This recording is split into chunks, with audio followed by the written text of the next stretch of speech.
जयपुर नाम के एक गांव में सूरज अपनी बेटी सीता और अपनी पत्नी के साथ रहता था। वो जंगल से लकड़ियां काट कर लाता और मार्केट में बेच आता। ऐसे ही उनका चूल्हा चौका चल रहा था।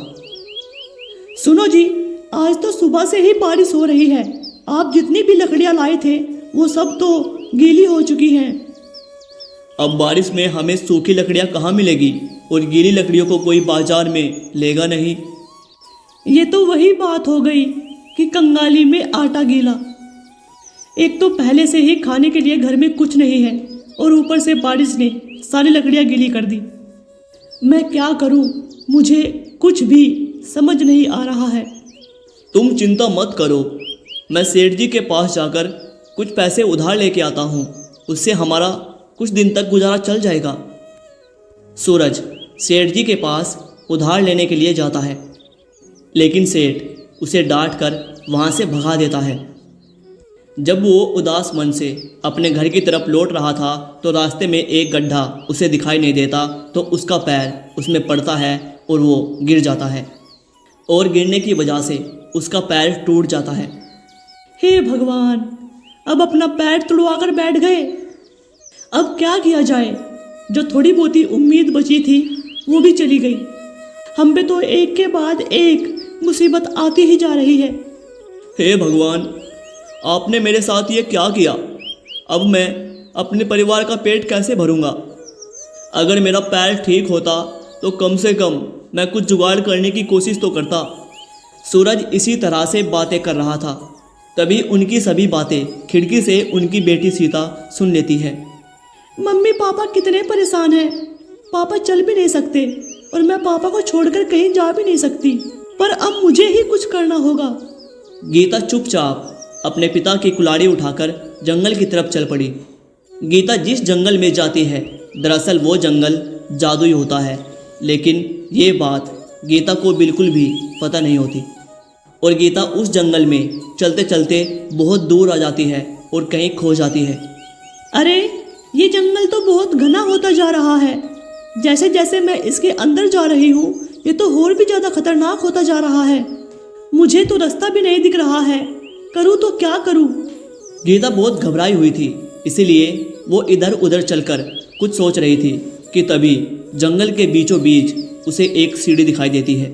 सीढ़ी को देखकर वह बहुत खुश हुई। उसे लगा कि शायद इससे मैं जंगल से बाहर निकल सकती हूँ। तभी एक बूढ़ा आदमी उसे उसकी ओर आता हुआ दिखाई दिया। अरे बेटी, तुम इस जंगल में पहली बार आई हो क्या? हाँ, और मैं रास्ता भटक गई हूँ। इस सीढ़ी पे जाने से पहले बेटा एक बार सोच लो। इसमें सोचना क्या है? ये वही सीढ़ी है ना जो मुझे इस भयानक जंगल से बाहर निकालेगी? हाँ, ये बात सच है। ये सीढ़ी तुम्हें जंगल से बाहर निकाल देगी। इस सीढ़ी पे जाने से पहले बेटा, क्या मैं तुम्हें कुछ बातें बता दूं? क्या बातें बतानी है बाबा, बताइए। ये सीढ़ी बादलों में जाकर खत्म हो जाएगी। फिर वहां तुम्हें एक परी मिलेगी। वो तुमसे कुछ पहेली पूछेगी। अगर तुमने उसका सही सही उत्तर दिया तो तुम्हें ज्ञान और दौलत दोनों मिलेगी, और अगर तुमने उसकी पहेली का सही उत्तर नहीं दिया तो वो तुम्हें मार देगी। मेरे पास और कोई चारा नहीं है इस जंगल से बाहर निकलने का। इतना कहकर सीता उन सीढ़ियों पर चढ़ना शुरू कर देती है और चढ़ते चढ़ते सीढ़ियों के अंत तक पहुंच जाती है, और तभी वहां एक परी प्रकट होती है। तुम अपने माता पिता की मदद करने के लिए इस जंगल में आई हो, मैं सब जानती हूँ। तुम इन सीढ़ियों पर ऊपर चढ़कर तो आ गई हो, लेकिन अगर तुमने मेरी पहेली का सही जवाब नहीं दिया तो तुम यहाँ से जा नहीं पाओगी। गलत जवाब पर जान गंवानी पड़ेगी और सही जवाब पर दौलत और ज्ञान दोनों मिलेगा, और साथ ही साथ तुम इस जंगल से भी आसानी से बाहर निकल जाओगी। मैं तुम्हारी सभी पहेलियों के जवाब देने के लिए तैयार हूँ। पहेलियां पूछने से पहले परी ने गीता को एक बादल पर बिठा दिया। जो बादल हवा में तैर रहा था। तभी परी ने उससे एक पहेली पूछी। सीता, तुम्हारी पहली पहेली ये है कि वो कौन सा फल है जो कभी नहीं बिकता है? परी की पहेली सुनने के बाद गीता सोच में पड़ जाती है, और जब काफ़ी देर तक गीता कुछ बता नहीं पाती तो परी उसे मारने के लिए अपनी छड़ी निकालती है, लेकिन गीता उसे रोककर कहती है, मेहनत का फल, वो मेहनत का फल है जो कभी नहीं बिकता है। बहुत अच्छे सीता, बहुत अच्छे, तुमने बिल्कुल सही जवाब दिया है। लेकिन अब दूसरे सवाल के लिए तैयार हो जाओ। वो कौन सी चीज है जिसका नाम लेते ही वो टूट जाता है?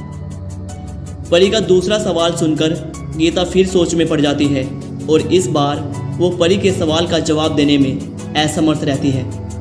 तुमने एक सवाल का जवाब तो दे दिया, लेकिन अगर तुमने दूसरे सवाल का जवाब नहीं दिया तो मरने के लिए तैयार हो जाओ। इस सवाल का जवाब है खामोशी। खामोशी ऐसी चीज है जिसका नाम लेते ही वो टूट जाती है। ठीक है सीता, तुमने इस सवाल का भी सही जवाब दिया है। अब तीसरी और आखिरी पहेली सुनो। ऐसा कौन सा अंधेरा है जो रोशनी से बनता है? गीता एक बार फिर से गहरी सोच में पड़ जाती है। फिर अचानक से वो नीचे की तरफ देखती है और तुरंत बोलती है, इस सवाल का जवाब है परछाई। वो परछाई है जो रोशनी से बनती है। शाबाश गीता, शाबाश, तुमने तीनों पहेलियों का बिल्कुल सही उत्तर दिया है।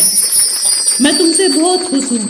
ये जंगल किसी को भी आसानी से बाहर जाने नहीं देता, लेकिन तुम्हारी सूझबूझ के आगे मेरी पहेलियाँ हार गई।